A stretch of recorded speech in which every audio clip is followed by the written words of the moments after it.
बहुत समय पहले की बात है। नदी किनारे बसा हुआ एक छोटा सा गांव था, सरायपुर। वही रहता था एक किसान जिसका नाम था मोहन। मोहन गरीब जरूर था, लेकिन उसकी मेहनत और ईमानदारी पूरे गांव में मशहूर थी। मोहन के पास ज्यादा जमीन नहीं थी। वो गांव के बड़े साहूकार ठाकुर भैरव सिंह की जमीन पर खेती करता था। फसल के बदले साहूकार उसे हिस्सा देता था, लेकिन हिस्सा हमेशा कम ही मिलता था। सरोज, इस बार भी फसल अच्छी हुई है, लेकिन डर लग रहा है साहूकार फिर कोई बहाना न बना दे। बहाना तो बनाएगा ही मोहन, लेकिन बच्चों की किताबें भी तो लेनी हैं। बस इस बार पूरा हिस्सा मिल जाए। अगले दिन मोहन खेत में काम करने गया। वो सुबह से शाम तक पसीना बहाता रहा।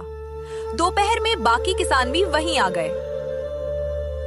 मोहन, सुना है इस बार भी भैरव सिंह हिस्से में कटौती करने वाला है। अगर ऐसा हुआ तो पता नहीं घर कैसे चलेगा रघु।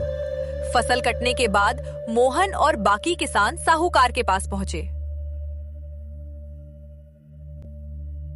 ठाकुर साहब, फसल तैयार है, कृपया हमारा हिस्सा दे दीजिए। इस बार बाजार में अनाज के दाम गिर गए हैं, तुम्हें आधा हिस्सा ही मिलेगा।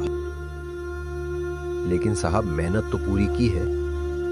ज्यादा बोलोगे तो काम भी नहीं मिलेगा। मोहन चुपचाप घर लौट आया। उसकी आंखों में चिंता साफ झलक रही थी। कितना मिला? आधा। अब बच्चों की फीस? भगवान पर भरोसा रखते हैं। उसी रात मोहन खेत की मेड़ पर बैठा सोच रहा था। अचानक उसकी नजर जमीन में दबे एक पुराने घड़े पर पड़ी। जिज्ञासा में उसने घड़ा निकाला। घड़ा खोलते ही हल्की रोशनी फैल गई। घड़े से एक वृद्ध आत्मा प्रकट हुई। डरो मत मोहन। कौन है? मैं इस धरती का रक्षक हूँ। तुम्हारी ईमानदारी ने मुझे जगा दिया है। मैं कुछ नहीं चाहता, बस मेहनत का पूरा फल मिल जाए। ये घड़ा साधारण नहीं है। इसमें जो भी बीज डालोगे वही बीज असीम मात्रा में उगेगा।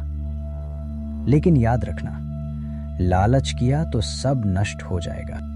अगली सुबह मोहन ने घड़े में गेहूं का बीज डाला। कुछ ही पलों में घड़ा भर गया। मोहन, ये तो चमत्कार है। हाँ, लेकिन इसे समझदारी से इस्तेमाल करेंगे। मोहन ने अनाज बेचा, बच्चों की पढ़ाई करवाई और बाकी किसानों को भी साथ जोड़ा। कुछ समय बाद गांव में खुशहाली आ गई और साहूकार भैरव सिंह अकेला पड़ गया।